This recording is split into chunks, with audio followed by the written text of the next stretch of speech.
মৈত্র এমনই অভিযোগ বাংলাদেশ থেকে অনুপ্রবেশকারীরা ঢুকলে দায়িত্ব স্বরাষ্ট্রমন্ত্রকের। আক্রমণে কৃষ্ণনগরের তৃণমূল সাংসদ আর পাল্টা স্বরাষ্ট্রমন্ত্রীকে নিশানা করে আপত্তিজনক কথার অভিযোগ তুলে মহুয়ার বিরুদ্ধে কোতোয়ালি থানায় অভিযোগ দায়ের করেছে বিজেপি। তার স্বরাষ্ট্রমন্ত্রী নির্লজ্জভাবে দাঁড়িয়ে হ্যাঁ হ্যাঁ করে তিনি হাততালি দিচ্ছেন।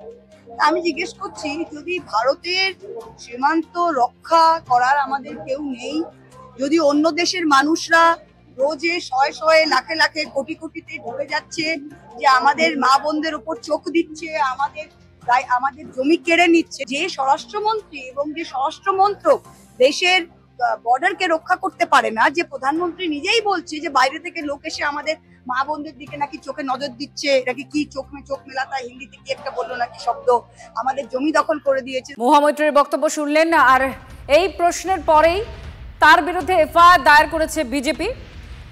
আর মূলত এই অভিযোগ বারবার তৃণমূলের তরফ থেকে আগেও করা হয়েছে যে রাজ্যে কিভাবে সীমান্তের এপারে কি করে লোক ঢুকছে, এই দায় এবং দায়িত্ব সম্পূর্ণই স্বরাষ্ট্রমন্ত্রকের, এবং একাধিকবার এই ইস্যুতে স্বরাষ্ট্রমন্ত্রীর পদত্যাগেরও দাবি করা হয়েছে এ রাজ্যের শাসক শিবিরের তরফ থেকে।